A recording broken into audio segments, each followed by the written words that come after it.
All right, guys, this is our final story for our consumer culture unit, and I've saved the best for last. All right, this story is called Hey, Come On Out! And it's written by a Japanese author named Shinichi Hoshi. Now, Hoshi, that name actually means star. And this guy loves to write science fiction. All right, so he loves to take what might happen in the future and mix it with some very imaginative scenes and tell these stories. Now, I mean, he lived almost about 80 years ago, and it says he's well known in Japan for his quirky imagination and intriguing science fiction stories. He wrote more than 1,000 stories. He is most famous for his short stories, meaning that they were only 3 or 4 pages long. Now, this story takes place in a Japanese fishing village. Japan boasts one of the largest fish catches in the world. However, Japanese waters are plagued by pollution and environmental problems. So, how do you think this guy's background is going to affect his views on consumer culture and pollution? All right, so let's go ahead and look at this picture here. There's a hole. There's a guy staring into it, and there's grass. So obviously this takes place on Earth, not up in space or anything. So let's go ahead and get into this story. Now the story is going to start right after a typhoon has hit this Japanese village. A typhoon is a huge storm where things go crazy and lots of things get damaged. All right, so we're going to start with the story right now. Hey, come on out! By Shinichi Hoshi. The typhoon had passed, and the sky was a gorgeous blue. Even a certain village not far from the city had suffered damage. A little distance from the village and near the mountains, a small shrine had been swept away by a landslide. And a shrine is pretty much either a, a building or a structure where people kind of worship. All right, so that has been kind of moved. Mm. I wonder how long that shrine's been here. Well, in any case, it must have been here since an awfully long time ago. We've got to rebuild it right away. While the villagers exchanged views, several more of their number came over. It sure was wrecked. I think it used to be right here. No, looks like it was a little more over there. Just then, one of them raised his voice. Hey, what in the world is this hole? Where they had all gathered, there was a hole about a meter in diameter. They peered in, but it was so dark nothing could be seen. However, it gave one the feeling that it was so deep it went clear through to the center of the earth. There was even one person who said, I wonder if it's a fox's hole. Hey, come on out! Shouted a young man into the hole. There was no echo from the bottom. Next, he picked up a pebble and was about to throw it in. So notice this is the title of the story. So this line's probably going to be important. Young man shouted into this hole they found, and it says that there was no echo from the bottom. What do you think that means when it says that there was no echo from the bottom? All right, so let's go back to the story. Young man's about to throw a pebble into the hole. You might bring down a curse on us. Lay off, warned an old man. But the younger one energetically threw the pebble in. As before, however, there was no answering response from the bottom. The villagers cut down some trees, tied them with rope, and made a fence which they put around the hole. Then they repaired to the village. What do you suppose we ought to do? Shouldn't we build the shrine up just as it was over the hole? A day passed with no agreement. The news traveled fast, and a car from the newspaper company rushed over. In no time, a scientist came out, and with an all-knowing expression on his face, he went over to the hole. Next, a bunch of gawking curiosity seekers showed up. One could also pick out here and there men of shifty glances who appeared to be concessionaires. Concerned that someone might fall into the hole, A policeman from the local substation kept a careful watch. So far in the story, there's a lot of elements. All right. Which elements or which details about the setting of the story seem realistic? And now, which details suggest this is a otherworldly setting, or that something's not actually right here? Watch. One newspaper reporter tied a weight to the end of a long cord and lowered it into the hole. A long way down it went. The cord ran out, however, and he tried to pull it out, but it would not come back up. 2 or 3 people helped out, but when they all pulled too hard, the cord parted at the edge of the hole. Another reporter, a camera in hand, who had been watching all of this, quietly untied a stout rope that had been wound around his waist.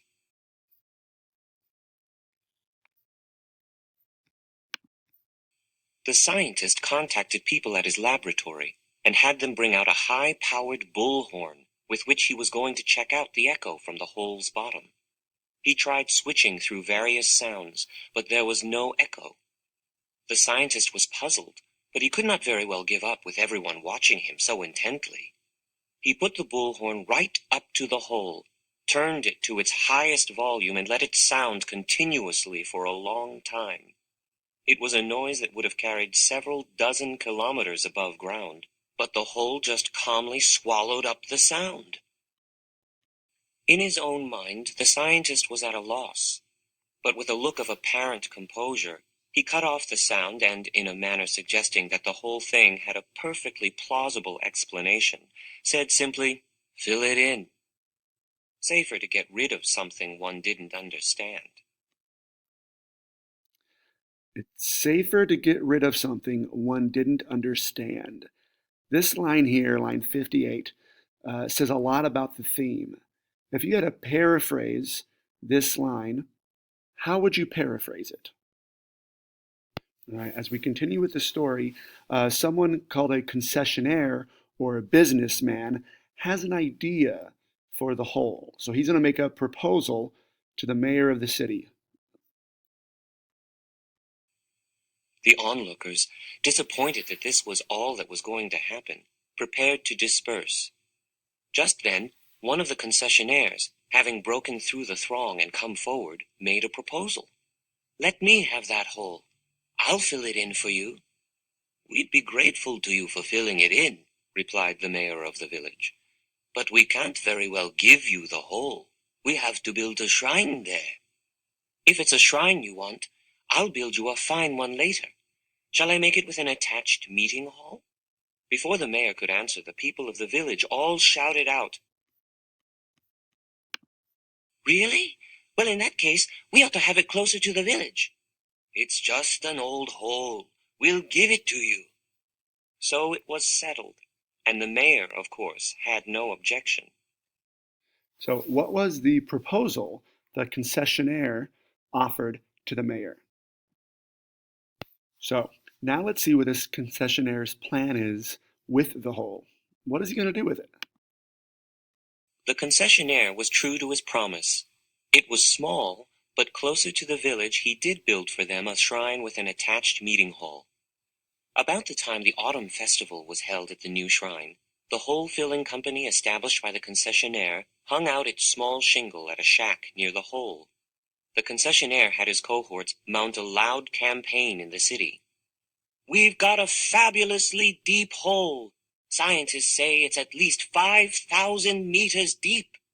Perfect for the disposal of such things as waste from nuclear reactors."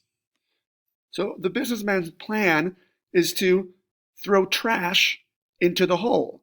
The first one he suggested was waste from nuclear reactors, which is extremely poisonous to ground and water and whatnot. So he says, hey, let's get rid of it here.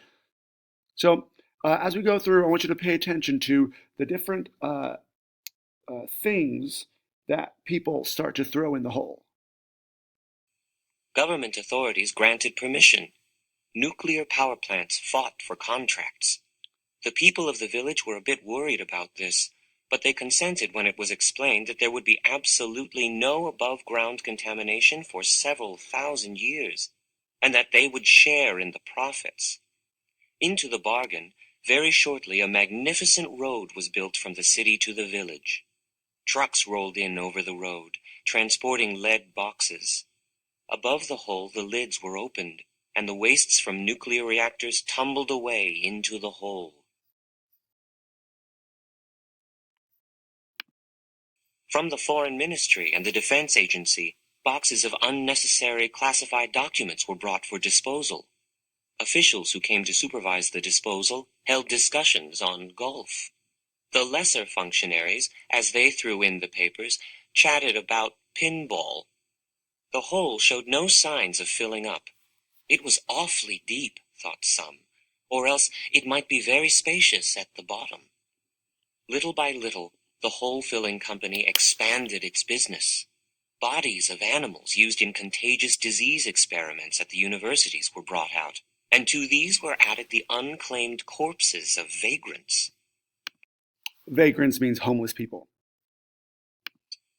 Better than dumping all of its garbage in the ocean, went the thinking in the city, and plans were made for a long pipe to carry it to the hole. The hole gave peace of mind to the dwellers of the city. They concentrated solely on producing one thing after another. Everyone disliked thinking about the eventual consequences. People wanted only to work for production companies and sales corporations. They had no interest becoming junk dealers. But it was thought these problems too would gradually be resolved by the hole. Young girls whose betrothals had been arranged discarded old diaries in the hole. Marriages. There were also those who were inaugurating new love affairs and threw into the hole old photographs of themselves taken with former sweethearts. The police felt comforted as they used the hole to get rid of accumulations of expertly done counterfeit bills. Criminals breathed easier after throwing material evidence into the hole. Whatever one wished to discard, the hole accepted it all. The hole cleansed the city of its filth. The sea and sky seemed to have become a bit clearer than before.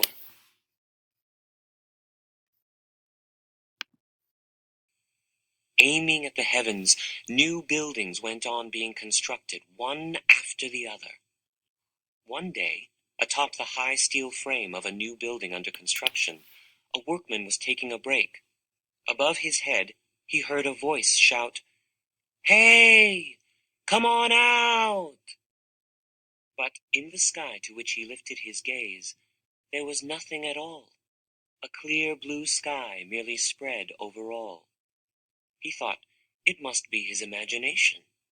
Then, as he resumed his former position, from the direction where the voice had come, a small pebble skimmed by him and fell on past. The man, however, was gazing in idle reverie at the city's skyline, growing ever more beautiful, and he failed to notice.